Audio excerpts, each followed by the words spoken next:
اور پنجاب کے عوام جو ہیں ہمارے اس نیریٹو کو قبول کر رہے ہیں اور ہماری مقبولیت میں اضافہ ہو رہا ہے۔ تو یہ تو تھا اس بریفنگ کا، میں نے آپ کو تو سائیڈ لائن پہ بھی کوئی گفتگو ہوئی؟ مختصر احوال بتا دیا ہے، لیکن چونکہ ہمارے پاس اسد عمر صاحب موجود ہیں اور بڑے عرصے کے بعد وہ ہمارے پروگرام میں جلوہ گر ہوئے ہیں، تو ان سے پوچھتے ہیں کہ اسد عمر صاحب، میرا خیال ہے آپ کے چونکہ جو اسپیشلائزیشن ہے وہ تو ظاہر ہے، تو آپ اس وقت پاکستان کی معیشت کو کس انداز میں دیکھ رہے ہیں؟ باقی سیاسی سوالات، باقی چیزیں ہم بعد میں آپ سے بات کریں گے، تفصیل سے بات کریں گے۔ اس حوالے سے آپ ذرا مختصر اگر ہمیں بتا دیں کہ جو ہمیں پکچر دکھائی جا رہی ہے حکومت کی طرف سے معاشی استحکام کی، ترقی کی، خوشحالی کے سفر کی، آپ بطور معیشت دان، ماہر اقتصادیات کیسے دیکھتے ہیں؟ معیشت کو اگر آپ دیکھیں کہاں پہ کھڑی ہوئی ہے تو اس کو ذرا سا پہلے سے دیکھتے ہیں کہ 2022 اس کا رجیم چینج ہوا نا، اس کے بعد شاہ صاحب جو اگلے کوئی 1.5 سال تھا نا، وہ تو بالکل معیشت کی تباہی کے عرصہ تھا۔ پاکستان کی تاریخ میں اتنے برے حالات معیشت کے نہیں ہوئے جیسے حالات اس وقت ہم نے دیکھنے میں نظر آئے، اور بالکل لگتا تھا کہ جی کسی وقت بھی جو ہے وہ دیوالیہ ہو جائے گا پاکستان۔ ایک لحاظ سے ہو بھی رہا تھا، بیرونی قرضوں کے اوپر نہیں کیا تھا ڈیفالٹ، لیکن باہر سے شپمنٹس کو پیمنٹ نہیں ہو رہی تھی اور کیا کیا۔ تو اس کے بعد جب IMF کا معاہدہ ہوا تو اس صورتحال سے پاکستان یقیناً جو ہے وہ نکل آیا ہے، اسٹیٹ بینک کے ریزروز وغیرہ بہتر ہو گئے ہیں، لیکن معیشت میں ترقی ابھی تک شروع نہیں ہوئی ہے۔ ابھی جو اعداد و شمار بھی آئے پاکستان بیورو اسٹیٹسٹکس کے، حکومت کے اپنے اعداد و شمار کے مطابق اس سال کی جو پہلی سرمائی تھی اس کے اندر صرف 0.9% جو ہے وہ GDP میں ترقی دیکھی گئی۔ تو ابھی ترقی کا سفر شروع نہیں ہوا ہے، سوائے شہباز شریف صاحب کی تقریروں کے اندر اس میں تو دھواں دھار ترقی شروع ہے۔ صحیح ہے۔ اچھا، اب میرا خیال ہے سیاست پہ آ جائیں۔ آپ نے سیاست اور PTI ایک ساتھ چھوڑی، کچھ عرصہ بالکل خاموش رہے، اب دوبارہ متحرک ہیں، انٹرویوز بھی دے رہے ہیں، میڈیا پہ بھی آ رہے ہیں اور خوشگوار حیرت لوگوں کو ہو رہی ہے۔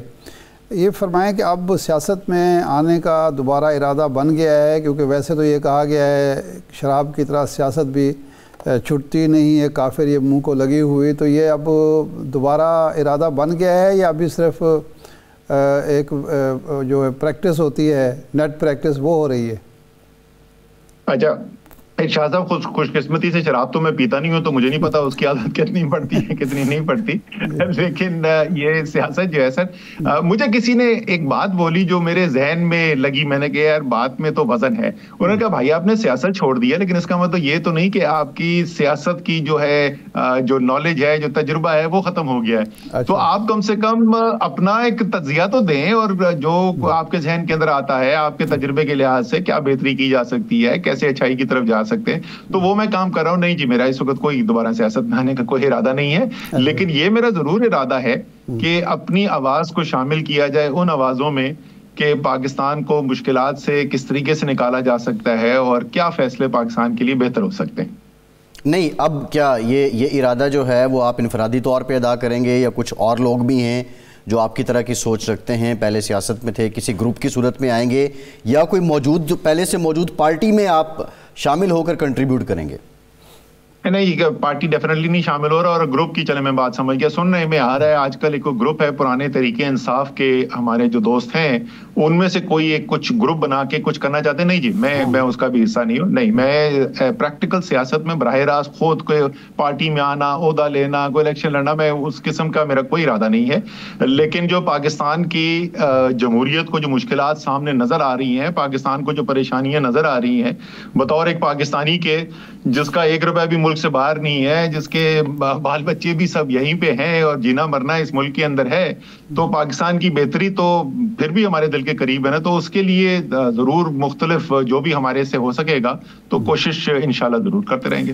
اچھا، یہ اعتراض بڑے تسلسل سے ہو رہا ہے کہ عمران خان صاحب نے ایک تبدیلی کی امید پیدا کی، آپ جیسے لوگ جو غیر سیاسی تھے، اپنے اپنے شعبوں میں کام کر رہے تھے، وہ سیاست کی طرف مائل ہوئے، خاص طور پر نوجوان نسل جو ہے وہ سیاست میں آئی، لیکن 3.5 سال میں انہوں نے بہت مایوس کیا، اور جس کی وجہ سے ملک معاشی تباہی کا شکار بھی ہوا، اور ایک بدمزگی تلخی سیاست کے اندر انہوں نے پیدا کی، جس کی وجہ سے اس وقت پاکستان ایک بحران کا شکار نظر آتا ہے۔ تو آپ کس طرح اس 3.5 سال کو یا اس سے پہلے جو سیاست ہے اس کو کیسے دیکھتے ہیں، اور کیا واقعی یہ موجودہ تلخی، موجودہ بحران، موجودہ کشمکش جو ہے وہ عمران خان صاحب اور تحریک انصاف کا پیدا کردہ سارا معاملہ ہے یا کچھ اور عوامل بھی ہیں؟ نہیں جی، ہماری دیکھیں، جہاں تک آپ نے بات کی معاشی مشکلات کی، معیشت تباہی کا شکار ہو گئی، وہ تو کسی کو افسانوی ناول کسی نے لگتا ہے کوئی پڑھا ہوا ہے، حقیقت سے اس کا دور دور تک تعلق نہیں ہے۔ معیشت بہرحال اتنی اچھی نہ ہوئی ہو جتنی سب کی خواہش تھی، لیکن اس میں کوئی شک نہیں ہے کہ جس دن عمران خان پہلے دن وزیر اعظم بنے تھے اس سے معیشت بہت بہتر تھی جو آخری دن ان کے وزارت عظمیٰ کا تھا۔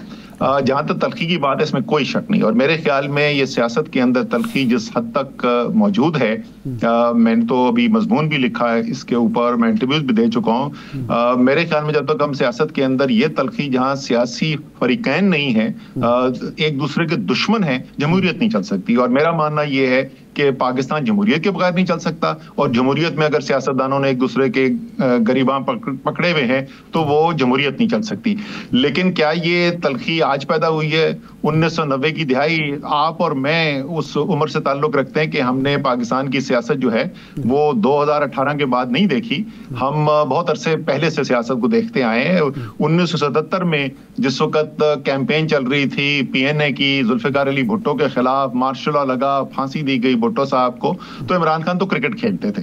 اسی طریقے سے 90 کی دہائی میں تواتر کے ساتھ جو تبدیلیاں آتی رہیں، اسٹیبلشمنٹ کے ساتھ مل کے کبھی ایک پارٹی گراتی تھی دوسرے کو، دوسری گراتی تھی۔ بات یہ ہے کہ جب یہ تلخیاں ختم کی، پیپلز پارٹی نون لیگ بیٹھ گئی، وہ کہتے ہیں ماضی سے ہم نے سبق سیکھا۔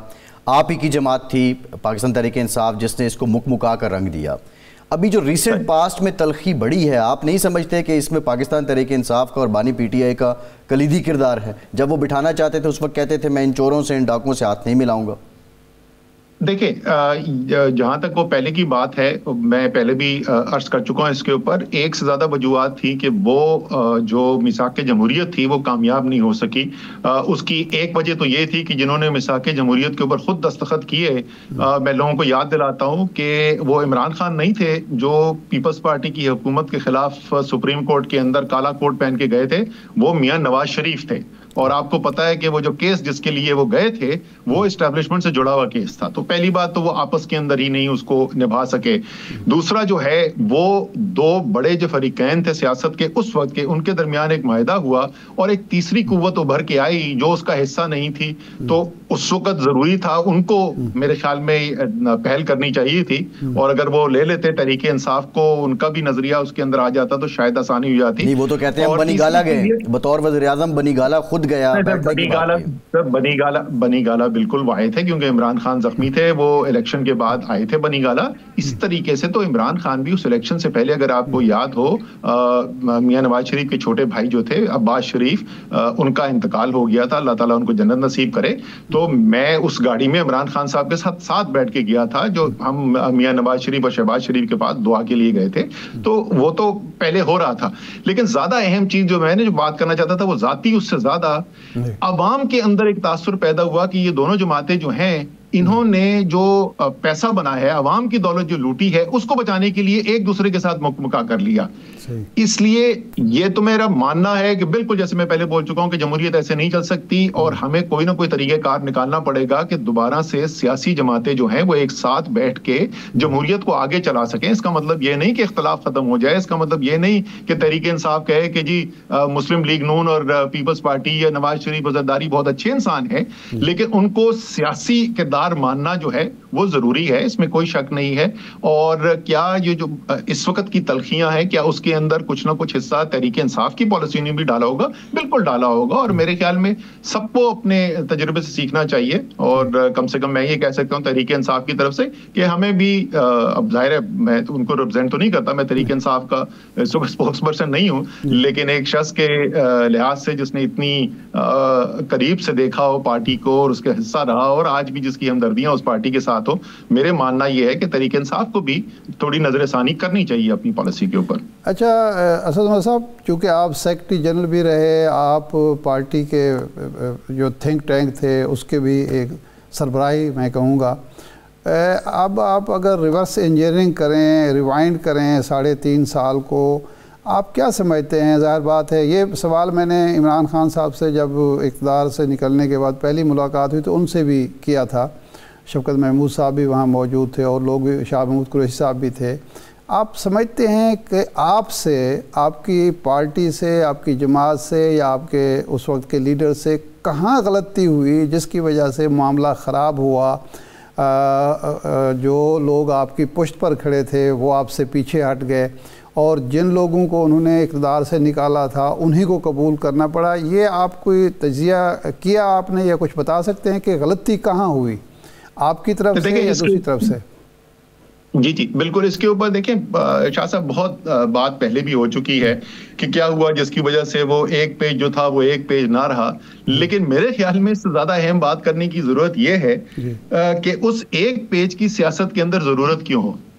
اور اصل اگر کوئی سبق سیکھنے کا ہے تحریک انصاف کے لیے، اگر آپ مجھ سے پوچھیں کہ بھائی آپ اپنا تجزیہ کریں، ظاہر ہے ایک حکومت چلانے کے لحاظ سے، فیصلہ سازی کے لحاظ سے ہمیشہ بہتری کی گنجائش ہوتی ہے اور غلطیاں بھی انسان کرتا ہے. تو اگر آپ مجھ سے پوچھیں کہ اسد عمر تم وفاقی وزیر تھے یار، پہلے خزانہ کے تھے، پھر پلاننگ کے تھے، کیا تمہاری کارکردگی اس سے بہتر ہو سکتی تھی؟ بالکل ہو سکتی تھی.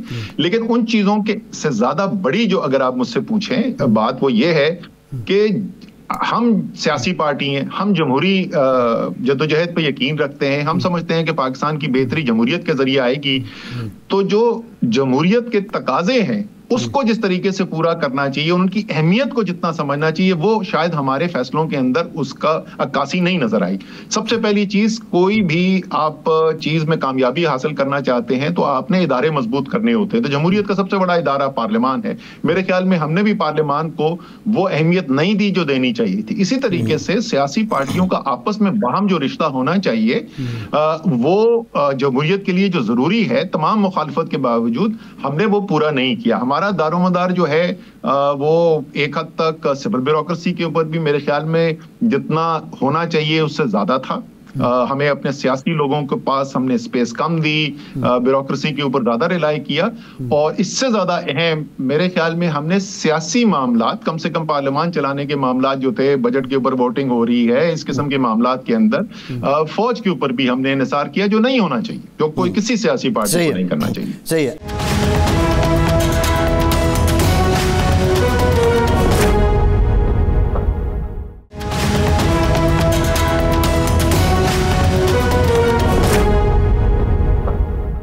شیر افضل مروت صاحب ہیں، ابھی تو وہ پی ٹی آئی کا حصہ نہیں ہیں، لیکن وہ اپنی ایک انڈیپینڈنٹ رائے دیتے ہیں. 2017 کا جو سینیریو ہے، نواز شریف صاحب کو جب وزارت عظمیٰ سے ہٹایا گیا، اس سے متعلق وہ کہتے ہیں کہ یہ درست نہیں تھا. وہ ایگزیکٹلی کیا کہہ رہے ہیں؟ اسد صاحب، یہ سب جو ہوا کیا یہ حب پی ٹی آئی میں ہوا؟ یار یہ پتہ نہیں، شیر افضل مروت صاحب تو مجھے لگ رہا تھا مسلم لیگ نون کے 2017 کے کوئی لیڈر بات کر رہے ہیں. یہ تو بالکل مسلم لیگ نون کا بیانیہ تھا کہ بیٹے سے تنخواہ نہ لینے کی وجہ سے کیا گیا. آپ کو پتا وہ کیس یہ نہیں تھا. میرے خیال میں کیا میاں صاحب کے خلاف جو الزامات آئے تھے پینما کے اندر، ان کے اندر وزن تھا، بالکل تھا. کیا میاں صاحب جو ہے ان الزامات کا جواب یا عوام کی عدالت میں یا قانون کی عدالت میں دینے سے قاصر رہے؟ میرے خیال میں بالکل قاصر رہے. تو یہاں تک تو بالکل درست بات ہے. جو سوال پھر اٹھتا ہے دوبارہ سے، میں وہی تو بولتا ہوں نا، کچھ سیکھنا چاہیے ہمیں. کیا میاں نواز شریف کے خلاف، پرائم منسٹر کے خلاف جو انویسٹیگیشن ہو رہی تھی، تو اس کی جوائنٹ انویسٹیگیشن ٹیم کے اندر کیا ایم آئی اور آئی ایس آئی کے لوگوں کی شرکت ہونی چاہیے تھی؟ میرے خیال میں اگر آپ دیکھیں بادی و نظر میں اگر آپ دیکھا جائے تو نہیں ہونی چاہیے تھی. تو ہم نے بھی، سیاستدانوں نے بھی یہ سیکھنا ہے کہ ہم جب اس وقت ہمارے فائدے کے اندر ہوتا ہے یا ہمارے خیال میں ہمارا آبجیکٹیو اچیو ہو رہا ہوتا ہے، تو فوج کی جو انوالومنٹ ہوتی ہے پالیٹکس میں، تو ہم اس وقت تو اس کو قبول کر لیتے ہیں، بلکہ ویلکم بھی کرتے ہیں. تو یہ سب کے سیکھنے کی ضرورت ہے. اچھا، یہ آپ نے بڑی اچھی مثال دی، لیکن ساتھ ہی آپ نے کہا کہ نواز شریف صاحب جب وہ کالا کوٹ پہن کر گئے تو جمہوریت اس سے ظاہر کمزور ہوئی. تو اسی طرح اس کیس میں بھی آپ سمجھتے ہیں کہ مدعی جب جناب عمران خان صاحب بنے تو ان کو یہ کام نہیں کرنا چاہیے تھا؟ یہ کام جن کے کرنے کے ہیں وہ کرتے رہیں، سیاستدان ایک دوسرے کے خلاف نہ مدعی بنے، نہ وکیل بنے اور نہ گواہ بنے۔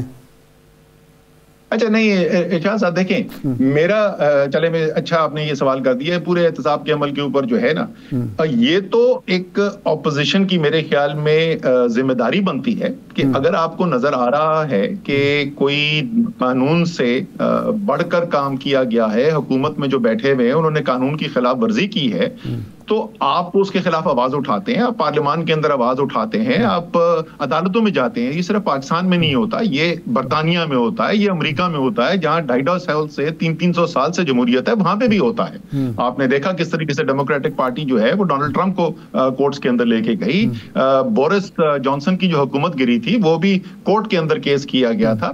سو یہاں تک تو جائز ہے، لیکن سیاستدان کو یہ کہنا کہ میں قوم سے وعدہ کر رہا ہوں کہ فلانے شخص کو جو ہے جیل میں ڈالا جائے گا، میرے خیال میں یہ سیاستدان کا کام نہیں ہے، اور یہ انصاف کا تقاضا بھی نہیں ہے۔ انصاف کا تقاضا تو یہ ہے نا کہ جو قانون کے ادارے بنے ہوئے ہیں، جو عدالتیں ہیں، ان کے ذریعے یہ فیصلہ ہو کہ کس کو جیل میں جانا ہے کس کو نہیں جانا۔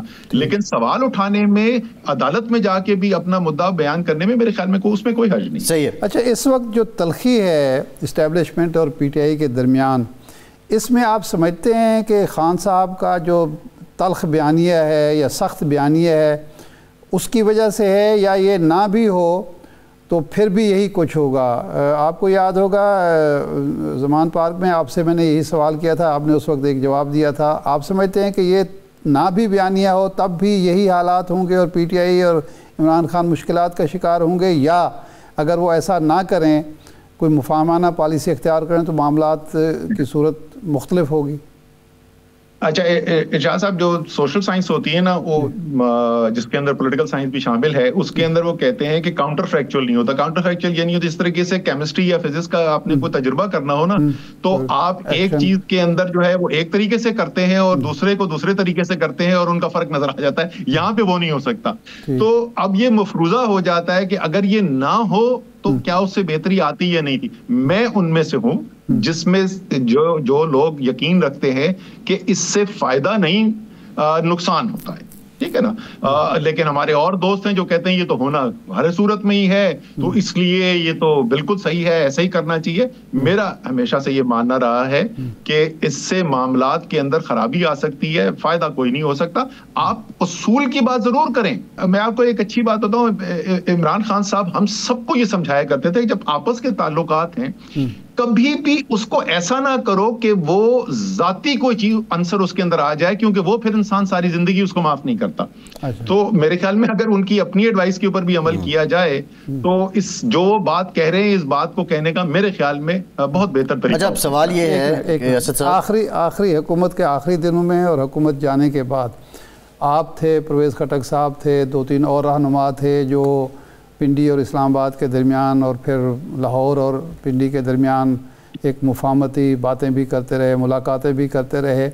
کہاں معاملہ زیادہ خراب ہوا جس کے بعد جو ہے وہ دونوں جو ندیاں تھیں وہ ان کے کنارے نہیں مل سکے، وہ متوازی ہی چلتی رہیں؟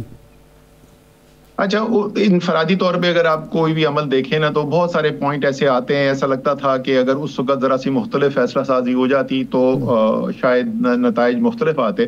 لیکن میرے خیال میں وہ جو رجیم چینج آپریشن سے ایک عمل شروع ہوا نا، پھر اس کے بعد ارشاد صاحب وہ پھر شاید سب کے ہی وہ قابو سے باہر نکل گیا۔ وہ میرے خیال میں باجوہ صاحب کے پاس بھی پورا اس وقت ان کا کنٹرول نہیں رہا، اور جو وہ سمجھ رہے تھے کہ اس کے بعد جس طرف معاملات جائیں گے وہ وہاں نہیں گئے، اور ہمارے پاس بھی وہ کنٹرول نہیں تھا۔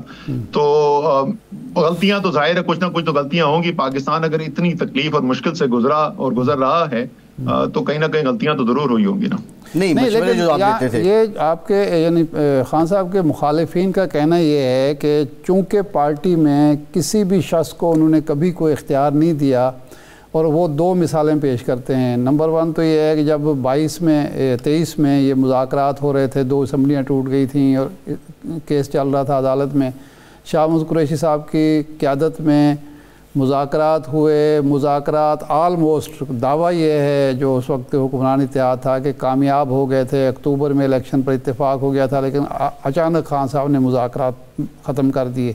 اب پھر مذاکرات ہو رہے تھے اور وہ خان صاحب نے کر دیے۔ تو کیا یہ جو اس وقت بھی جو ناکامی ہوئی وجہ یہی تھی کہ خان صاحب سبوٹاج کر دیتے تھے، یا ایسا نہیں تھا بلکہ دوسری طرف سے ان معاملات کو، مذاکرات کو ہمیشہ خراب کیا گیا؟ میں جو جی یہ بات بہت دفعہ کی جاتی ہے کہ خان صاحب جو ہیں وہ کسی کی سنتے نہیں، تو میں آپ کو بڑی بڑی دو تین چیزوں کی مثال دے دوں۔ اسمبلیوں سے، قومی اسمبلی سے استعفے دینا ایک بہت بڑا فیصلہ تھا۔ اسی طریقے سے جو پنجاب اور خیبر پختونخوا کی اسمبلی کو توڑنا، وہ ایک بہت بڑا فیصلہ تھا۔ نہیں، بڑا فیصلہ تھا یا برا فیصلہ تھا؟ میں ابھی بتاتا ہوں کہ میرے خیال میں برا تھا یا نہیں۔ بڑے تو ڈیفینیٹلی تھے، اس میں تو کوئی شک ہی نہیں کہ بڑے فیصلے تھے۔ میں ابھی آپ کو بتاتا ہوں کہ میرے خیال میں برے تھے یا نہیں تھے۔ اور اسی طریقے سے وہ الیکشن کی تاریخ جو ہے اس کے اوپر معاہدہ کر لینا یا نہ کر لینا۔ دیکھیں، جو میں فواد چودھری اور شاہ محمود قریشی جو ہیں وہ سپریم کورٹ کے اندر کھڑے ہوئے ہیں، عمر عطا بندیال صاحب کا بینچ ہے، انہوں نے آ کے واپس فیصلہ سنانا ہے کہ پنجاب اسمبلی کے الیکشن کا کیس کیا ہونا ہے، ہم انتظار کر رہے ہیں۔ تو فواد چودھری نے کہا کہ جی میرے خیال میں ہم نے دو بڑے جو فیصلے کیے ہیں، ہماری ساری سیاست اس پہ کھڑی ہوئی ہے۔ اور وہ دو بڑے فیصلے کیا تھے؟ انہوں نے کہا جی ہم نے اسمبلیوں سے جو استعفیٰ دیا وہ زبردست فیصلہ تھا، اور ہم نے جو پنجاب اور خیبر پختونخوا کی اسمبلی توڑ دی وہ بہترین فیصلہ تھا۔ شاہ محمود قریشی صاحب کا ماننا یہ تھا کہ اسمبلی سے، قومی اسمبلی سے استعفیٰ ہمیں نہیں دینا چاہیے تھا، پنجاب اور خیبر پختونخوا کی اسمبلی ہم نے بالکل ٹھیک توڑی۔ میرا خیال یہ تھا کہ ہم نے دونوں فیصلے غلط کیے۔ تو اب سینئر ترین سطح کے اوپر بھی ایک سے زیادہ رائے موجود تھی، تو ایسا نہیں ہے کہ سب ایک ہی طرف کھڑے تھے، متضاد رائے ہوتی تھی۔ ظاہر ہے آخر میں چیئرمین عمران خان ہے، ووٹ بینک عمران خان کا ہے، تو سب سے بڑا فیصلہ انہی کا ہوتا تھا، اس میں کوئی شک نہیں۔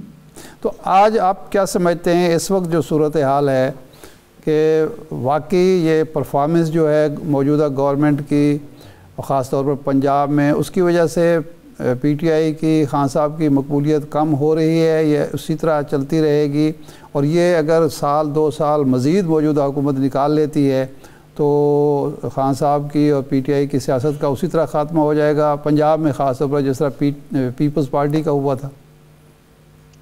دیکھیں شاہ صاحب، آپ نے سیاست پاکستان کی بڑی دیکھی ہوئی ہے، قریب سے دیکھی ہے۔ جو فیصلے عوام کرتی ہیں نا، وہ سیاست کی بنیاد پہ ہوتے ہیں، وہ ڈیولپمنٹ کی بنیاد کے اوپر نہیں ہوتے۔ جنرل مشرف کا اور شوکت عزیز صاحب کا جو 5 سال کا عرصہ تھا، معیشت نے بہت ترقی کی، اس کے اندر بہت ڈیولپمنٹ، خاص پنجاب کے اندر پرویز الہی صاحب کی حکومتی بے تحاشا ڈیولپمنٹ کا کام کیا گیا۔ جب ووٹ ڈالنے کی باری آئی تو ووٹ نہیں ملا۔ اس سے بھی زیادہ بڑی مثال اگر آپ دیکھ لیں، ضیاء الحق صاحب کا 11 سال کا ماشاءاللہ معیشت نے بہت ترقی کی اس 11 سال کے اندر۔ بھٹو صاحب کو پھانسی دے دی گئی، پارٹی ٹوٹ گئی، سب نئے لوگ وہاں پر آ گئے، اور 11 سال کے بعد بھٹو صاحب کے زندہ نہ ہوتے ہوئے بھی جب عوام نکلی ووٹ ڈالنے کے لیے تو انہوں نے ووٹ جو ہے ذوالفقار علی بھٹو کے نام پر ووٹ ڈالا۔ سیاست فیصلہ کرے گی کہ اگلے الیکشن کے اندر کیا ہونے والا ہے۔ مسلم لیگ نون جو سیاست کر رہی ہے، میرے خیال، اور یہ میں آج سے نہیں کہہ رہا، یہ میں اپریل 2022 سے کہہ رہا ہوں، انہوں نے اپنی سیاست کا جنازہ نکال لیا ہے۔ اگر وہ اپنی سیاست کو مختلف کرتے ہیں، اگر وہ عوام جہاں پر کھڑی ہوئی ہے وہ اس کے قریب تر آنے میں کامیاب ہوتے ہیں تو بالکل سیاست میں کوئی چیز حرف آخر نہیں ہوتی۔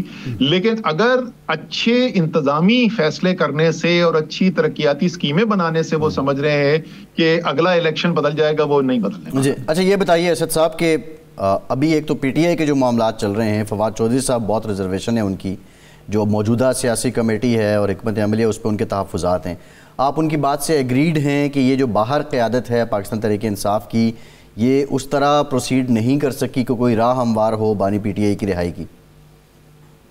دیکھیں، میں جو ہوں نا، سچی بات ہے، میں نہیں کرتا ان کی تنقید، کیا اس کے اندر پرفارمنس بیچے۔ ہمیشہ کسی کی بھی آپ پرفارمنس کے اوپر نظر ڈالیں گے تو ظاہر ہے اس کے اندر بہتری کی گنجائش آپ کو نظر آتی ہے، لیکن انتہائی مشکل حالات کے اندر وہ کام کر رہے ہیں۔ اور میرے خیال میں اسد عمر جو خود سیاست چھوڑ کے بیٹھ گئے ہیں، ان کو یہ حق ہی نہیں پہنچتا کہ وہ تنقید کریں ان کے اوپر کہ جو اس وقت ذمہ داری اٹھا رہے ہیں۔ میرے خیال میں کوئی فیصلے بہتر ہو سکتے ہیں۔ میرے خیال میں ایک چیز جو بالکل واضح ہے کہ جس کو بہتر ہونے کی ضرورت ہے وہ آپس کی جو چپکلش ہے بند کمرے کے اندر جو مرضی کر لیا کرے, کم سے کم ٹی وی پر آ کے جو ہے وہ بالکل واضح یہ نہیں نظر آنا چاہیے, اور جلسوں کے اندر واضح نہیں نظر آنا چاہیے کہ کس طریقے کے گروپس بن رہے ہیں.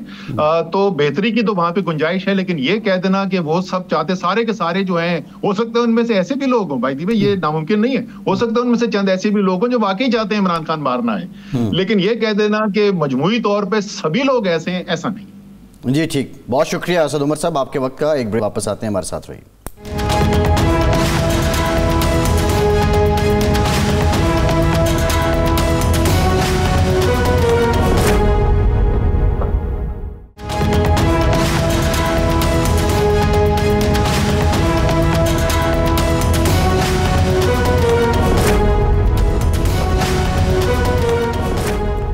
بریک کے بعد ایک بار پھر سے آپ کا خیر مقدم کرتے ہیں. ہمیں جوائن کیا ہے پاکستان کے مایہ ناز قانون دان اور سابق اٹارنی جنرل اشتر اوصاف صاحب نے. اشتر صاحب بہت شکریہ آپ کے وقت کا. اشتر صاحب, اسلام آباد ہائی کورٹ کے 5 ججز نے سینیارٹی سے متعلق جو فیصلہ تھا وہ سپریم کورٹ میں اب چیلنج کیا ہے. بظاہر جو اس میں پلی لی گئی ہے وہ یہ ہے کہ آئین کا آرٹیکل 200 صدر مملکت کو لامحدود اختیارات نہیں دیتا. آپ کیا سمجھتے ہیں کہ جو اب استدعا کی جا رہی ہے وہ آئین کے آرٹیکل 200 کی تشریح ہے, یا پھر جو حلف والا معاملہ ہے, ایک دوسری جگہ تبادلہ ہوگا جج کا اور پھر وہ حلف لے گا اور اس حوالے سے سینیورٹی ہوگی, اس سے متعلق یہ ججز چاہ رہے ہیں کہ فیصلہ آئے؟ آئی تھنک یہ دونوں باتیں جو ہیں وہ الگ الگ ہیں, اور جہاں تک آرٹیکل 200 کی تشریح کی بات ہے, میرا نہیں خیال کہ اس کے اندر کوئی ایسی کو پیچیدگی ہے جس کی تشریح کی ضرورت ہو. اس کی حیث دیکھ لیتے ہیں. اس کی حیث کچھ یوں ہے کہ یہ صدر مملکت کا اپنا اختیار ایز سچ نہیں ہے, وہ منسلک ہے چیف جسٹس آف پاکستان کی کنسلٹیشن کے ساتھ. کنسلٹیشن جو ہے وہ میننگ فل کنسلٹیشن ہوتی ہے, اس کی تشریح آ چکی ہے, اور ججز سے بہتر اور اس کو کون جانے گا کہ میننگ فل کنسلٹیشن کا کیا مطلب ہے. اچھا, صرف وہیں تک نہیں ہے, اس میں کنسلٹیشن ہے ان چیف جسٹس سے جن کی کورٹ سے ایک جج صاحب کو لے کے آنا ہے. کنسلٹیشن ہے ان چیف جسٹس صاحب سے جن کی کورٹ میں ٹرانسفر کرنا ہے. تو یہاں پہ تو صرف ایک ہی ٹرانسفر نہیں ہوئی, یہاں پہ تو ٹرانسفرز ہیں سندھ ہائی کورٹ سے بھی, بلوچستان سے بھی, اور لاہور ہائی کورٹ سے بھی. اب 3 چیف جسٹس آف پاکستان اور چوتھے چیف جسٹس جو کہ بوروئنگ کورٹ کے ہیں, اور اس میں بھی ایک اور چیک ہے, اور وہ کیا ہے, کنسینٹ آف دی جج. اب 3 ججز کی وہ کنسینٹ ہوئی, ظاہر ہے وہ کنسلٹیشن, کنسینٹ, یہ سب چیزیں مل کے ہیں. تو اب آپ دیکھیے 3 وہ جج صاحبان, 3 چیف جسٹس وہ, چوتھے چیف جسٹس اسلام آباد ہائی کورٹ کے, اور پھر اسلام آباد کی جو سپریم کورٹ کے چیف جسٹس ہیں ان کے ساتھ کنسلٹیشن. تو ایسا نہیں ہے کہ صدر مملکت نے ایک نوٹیفیکیشن نکال دیا, ایسا بھی نہیں ہے کہ صدر مملکت نے آن ہز اون یہ کر دیا. تو یہ سب نے کیا کوئی سازش کی ہے, سب نے کوئی سوچی سمجھی کوئی بات کی ہے اس کے اندر, جس میں کہا گیا ہو کہ جی اسلام آباد ہائی کورٹ میں ہم نے ان کو لے کے آنا ہے, اور اس کے پیچھے کوئی چیز ہے. I doubt very much. اس کے اندر I think we are reading something which is not there. اس کے اندر ایک ہجان پیدا کیا جا رہا ہے. میں بارہا کہہ چکا ہوں, پھر سے کہوں گا کہ یہ بحران نہیں ہے, یہ ہجان ہے, تاکہ ہم بحرانی کیفیت کی طرف جا سکیں. یہ میں کوئی ایٹریبیوٹ نہیں کر رہا کسی کو بھی, یہ انوٹنگلی شاید سب کچھ ہو رہا ہے. آپ دیکھیں گے کہ ہم ہمیشہ, اور آپ ہی کے پروگرام میں کہہ چکا ہوں کہ ہم ڈسکشنز ریفارمز پہ نہیں کر رہے ہوتے, ہم مثبت باتوں پہ کبھی ڈسکشن نہیں کرتے. ہم نے کبھی ڈسکشن آپس میں نہیں کی کہ CRPC PPC میں کیا چیزیں چینج کی جائیں, آربٹریشن ایکٹ جو ہے وہ نیا لایا جائے تاکہ آلٹرنیٹ ڈسپیوٹ ریزولوشن کی بات ہو سکے. ہم نے انوائرمنٹ کے اوپر کبھی کوئی بات نہیں کی کہ اس میں لا اور کورٹس کا کیا ہو سکتا ہے. ہم صرف یہی ڈسکشنز کرتے ہیں. بہرحال پٹیشن ہے, اب یہ کورٹ میں چلے گا معاملہ, اس میں ہم زیادہ گہرائی میں نہیں جا سکتے. اشتر صاحب گیا ہے. جی دو پہلو ہیں نا. ایک تو یہ ہوا کہ یہ جو ٹرانسفر ہوئی ججز کی, اس میں میننگ فل کنسلٹیشن ہوئی اور اس میں کوئی بدنیت تھی یا کوئی سازش نظر نہیں آتی. دوسرا ایشو ہے, ایک جج ایک کورٹ میں 15ویں نمبر پہ ہے, وہ ایلیویٹ ہوتا ہے یا ٹرانسفر ہوتا ہے, دوسری کورٹ میں جاتا ہے اور وہاں وہ سینئر موسٹ ہو جاتا ہے. تو کیا یہ اعتراض ہو سکتا ہے کہ وہاں وہ 15ویں پوزیشن پہ ہے, یہاں وہ حلف بھی نہیں اٹھاتا, اور دوسرا یہ کہ اس کو ایلیویٹ بھی کر دیا جاتا ہے, تو یہ کوئی اعتراض بنتا ہے یا یہ بھی نہیں, یہ بھی ختم ہو گیا کہ جب کنسلٹیشن ہو گئی اور وہاں جب وہ آئے گا تو نہ نئے حلف کی ضرورت ہے, نہ سینئرٹی کا نئے سرے سے تعین ہوگا, وہ سینئر موسٹ ہی ہوگا؟ جی بہت آپ نے صراحت کے ساتھ یہ سوال اٹھایا ہے. کوشش کروں گا کہ مختصر الفاظ میں اس کا جواب دے سکوں. دیکھیے میری رائے, ایک جج صاحب جو ہیں وہ ایک پرٹیکولر کورٹ میں ایک پرٹیکولر نمبر پہ ہیں, وہاں سے ان کو ٹرانسفر کیا جاتا ہے, اپوائنٹ نہیں کیا جا رہا. اگر اپوائنٹمنٹ ہو تو اس کے متعلق اوتھ لینا ضروری ہے. اب اوتھ ہے کیا؟ اب کہا جاتا ہے کہ یو ٹیک اوتھ, ایسا نہیں ہے, you make oath. And you make oath to what? آپ جو حلف اٹھاتے ہیں وہ آئین کی پاسداری کا ہے, وہ قانون کے اوپر عمل درآمد کرنے کا ہے. اوتھ ایک انسٹیٹیوشن کا نہیں ہے, اوتھ جو ہے وہ آئین کا ہے, آئین کے مطابق ہے. اچھا, اب جب وہ اوتھ لے لیا اس نے, انہوں نے لے لیا, تو اس کے اندر ہی آئین کی پاسداری کی بات ہے. تو پھر وہ ان کی جہاں پوسٹنگ ہو جائے, چاہے وہ پوسٹنگ ہے کسی بینچ پہ یا کسی کورٹ میں, اب جو کورٹ میں بھی ہوگی وہ جج کی ہو سکتی ہے نا. سو unless he makes that oath he can't even be transferred because he's not a judge. اب جب یہ ٹرانسفر ہو رہے ہیں تو وہاں سے یہ ٹرانسفر بیک ہو سکتے ہیں کہ نہیں ہو سکتے؟ ہو سکتے. صحیح ہے. اچھا نہیں, ایک منٹ وہ بات کریں. جی ٹرانسفر اگر وہ واپس ہوں اور یہاں پہ وہ حلف لیں اور تو وہ جونیئر موسٹ ہوں گے, because then he'd be appointed. ٹھیک, اپوائنٹمنٹ نہیں ہے. Now when he gets transferred back, پھر ریکوائرمنٹ کیا نہیں ہوگی دوبارہ اوتھ لینے کی, and then he becomes the junior most in that court. یہ لاجیکل نہیں ہے. صحیح ہے, ٹھیک ہے. اچھا, لیکن ایک جج جو کسی بھی ہائی کورٹ سے سپریم کورٹ میں جاتا ہے, وہ حلف تو آئین کی پاسداری کا اٹھا چکا ہے, پاکستان کی سلامتی خود مختاری کا اٹھا چکا ہے, اس نے کسی کورٹ کا حلف نہیں اٹھایا, وہاں جا کے سپریم کورٹ میں دوبارہ کیوں حلف اٹھانا پڑتا ہے؟ جی میں عرض کرتا ہوں. آپ دیکھیں گے کہ وہ سپریم کورٹ کی جو it's an appellate court, it is a court which also hears the references, it is also a court which gives opinions, it is also a court جو کہ کورٹ آف فرسٹ انسٹنس ہے. یہ الگ court ہے, ٹھیک ہے, یہ الگ کورٹ ہے, اس لیے وہاں پہ ان کو اوتھ لینا ہوتا ہے. ٹھیک نہیں, سپریم کورٹ الگ کورٹ ہے, لاہور ہائی کورٹ اور اسلام آباد ہائی کورٹ ایک ہی چیز ہیں. جی وہ کورٹس ہیں آف ایکولنس, تبھی وہاں ٹرانسفر ہوتی ہے. You can't transfer a high court judge to the supreme court. صحیح ہے, بالکل ٹھیک. You can appoint him there. ٹھیک. اچھا ایک اور چھوٹی سی بات کر دوں. دیکھیے سینٹ کے چیئرمین جو ہیں وہ جب پریزیڈنٹ بن جاتے ہیں, پریزیڈنٹ کی ایبسنس میں, تو کیا وہ اوتھ لیتے ہیں؟ نہیں, وہ تو نہیں سر, اس میں تو جب نہیں سر, نہیں ایک منٹ, اس حلف میں یہ لکھا ہوا ہے, جب وہ سینٹ کے چیئرمین کا حلف اٹھاتا ہے تو اس میں لکھا ہوا ہے کہ جب میں بطور صدر پاکستان فرائض انجام دوں گا, یہ تو اس حلف میں مینشن کیا گیا ہے.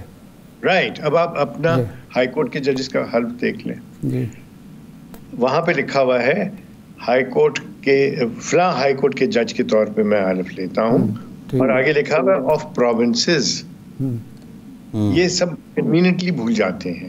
جی جی صحیح, ٹھیک ہے. نہیں تو اسلام آباد تو پروونس نہیں ہے نا, اسلام آباد جو ہے وہ تو پروونس نہیں ہے, اس میں ہائی کورٹ تو ہے نا. جی ٹھیک ہے نا, ایک یونٹ تو ہے میرا خیال, شاید اس کو یونٹس کر دے پروونسز کو اشتر صاحب, یہ زیادہ بہتر ہے. جی دیکھیے میں آپ کو عرض کروں, آئین پھر سے میں کہوں گا کہ آئین جو ہے وہ ایک پرٹیکولر